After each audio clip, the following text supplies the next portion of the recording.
As members of the Global Farmer Network, we believe agriculture is part of the solution, not part of the problem. We are committed to developing agricultural leaders and sharing their stories across the globe. We have one purpose: to amplify the farmer's voice. My voice. Mi voz. La mia voce. My voice.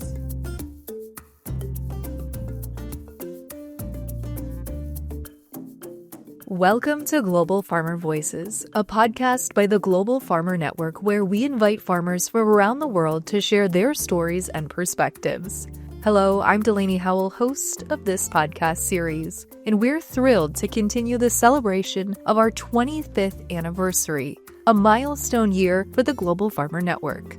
Each month, we plan to highlight some great themes showcasing how our members have shown up over the last 25 years. This month, we're celebrating 25 years of leadership within our organization and also highlighting the contributions of women in agriculture. To help showcase the GFN's work in leadership, Lydia Sasu joins us on the podcast today. Lydia is a trailblazer who has dedicated her life to empowering women in farming. Born and raised in a family farm in Ghana, Lydia has cultivated a remarkable path as a small-scale farmer, educator, trainer, and advocate for rural women in agriculture.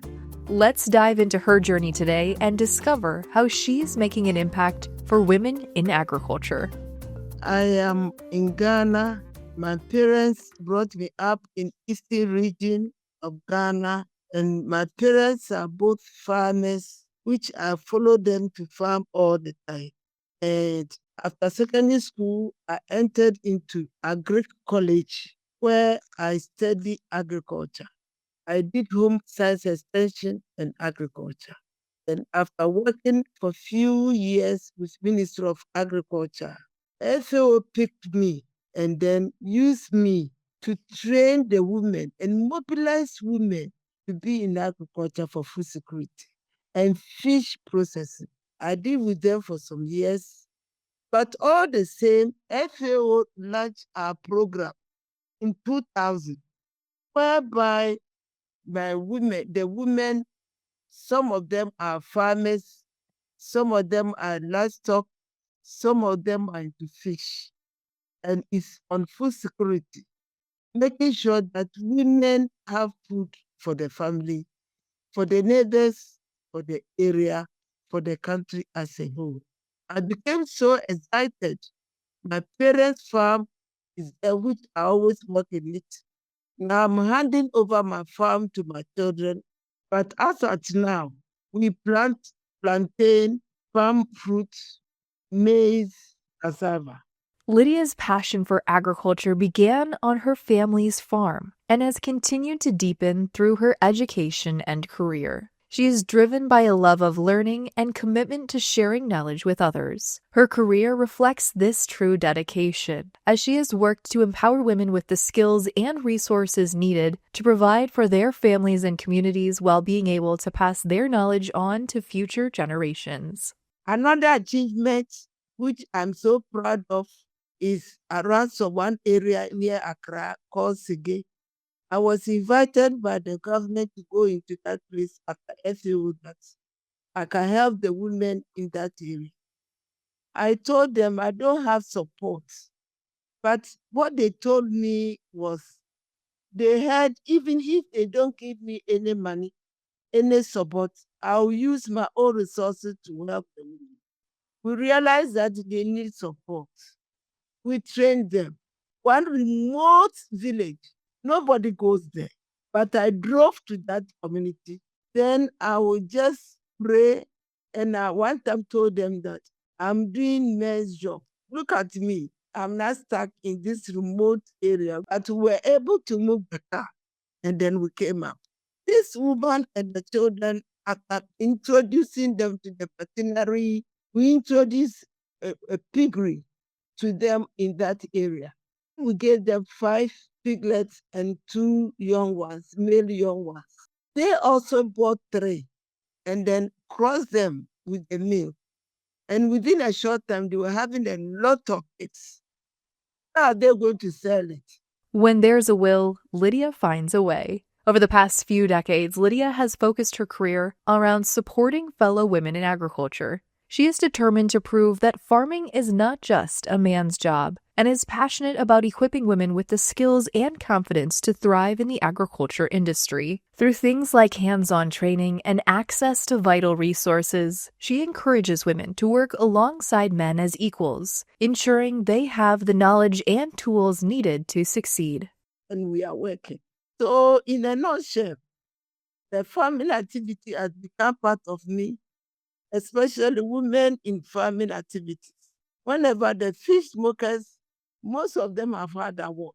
Their houses were not well built in dilapidated structures, but now some of them will tell you, I've built my house out of the worker.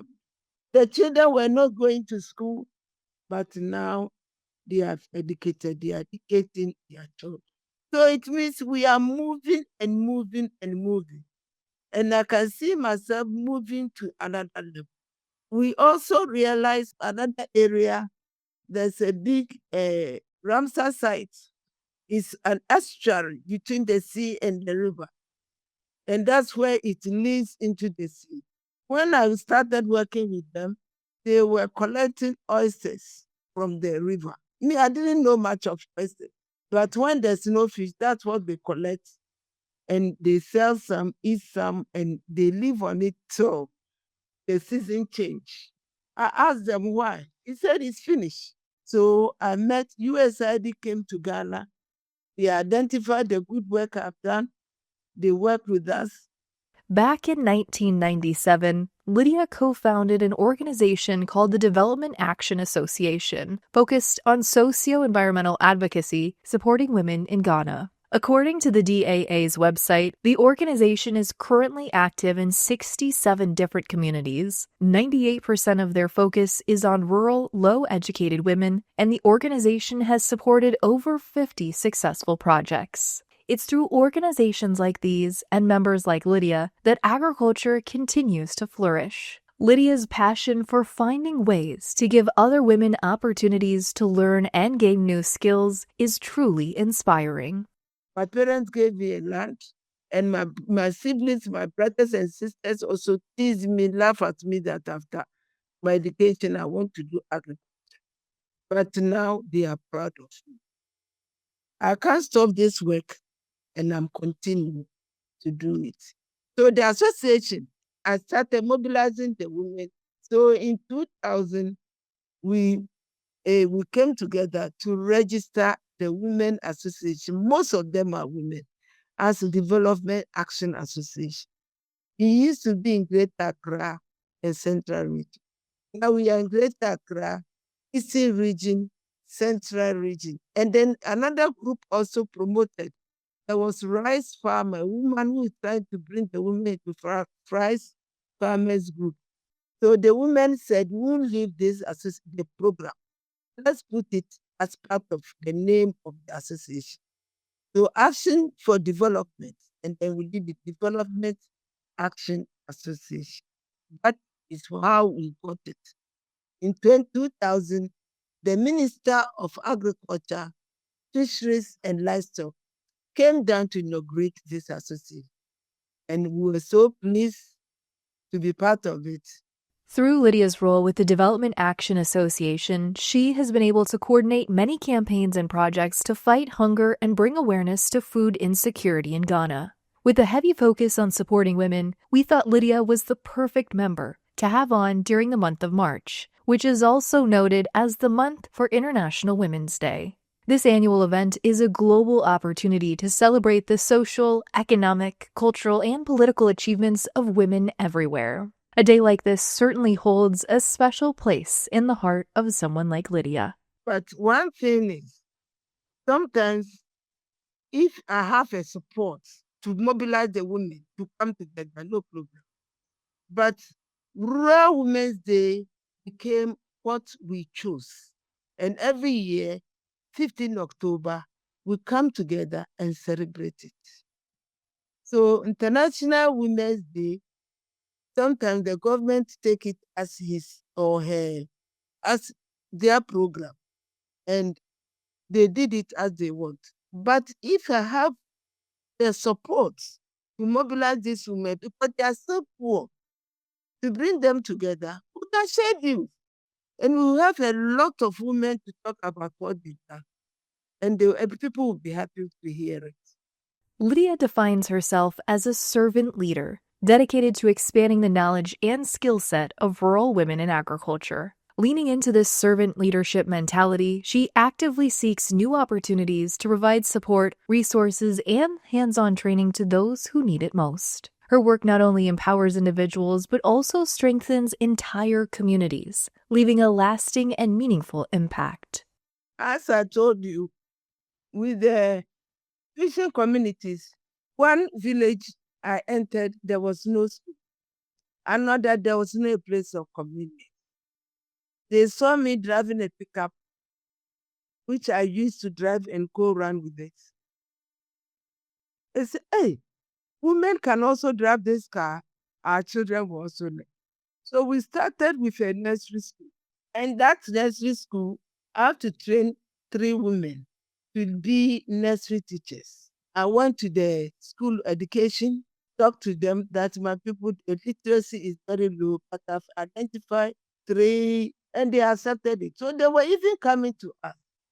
So they put them on the training, and they learned it, and then they came to practice it in the community. So the community was not having a school. The women, those days, there was a lot of fish.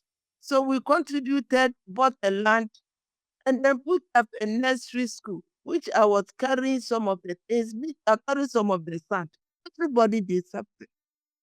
So we made sure that what we teach, they do practice. But all the time, I want somebody to go and see something. Come and teach the people, and then we continue. If not, let's see how we empower the women in the community. So it's not Lydia, not Lydia, not Lydia, but the women in the community, how we can support them. Also to support the others so that we have change for food security, change for agriculture, and change for everything.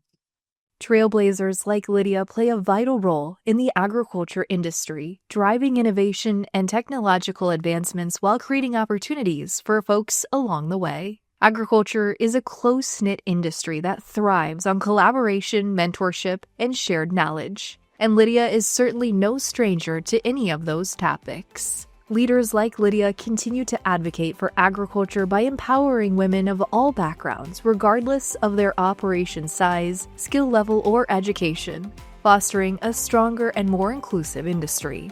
It's clear that the past 25 years have created a lasting legacy of support, knowledge sharing, and unity within the Global Farmer Network. From the Global Farmer Roundtables that bring farmers together to the practical advice that transcends borders. The organization has made a profound impact, and we can't wait to see what the next 25 years will bring. If you're interested in learning more about the Global Farmer Network's mission and its members, seeing some of the things the organization is up to, and finding out how you can get involved, please visit globalfarmernetwork.org.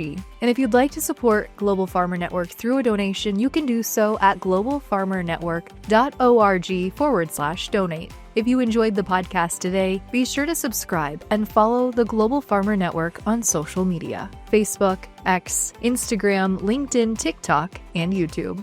Until next time, I'm Delaney Howell, and this has been the Global Farmer Voices podcast.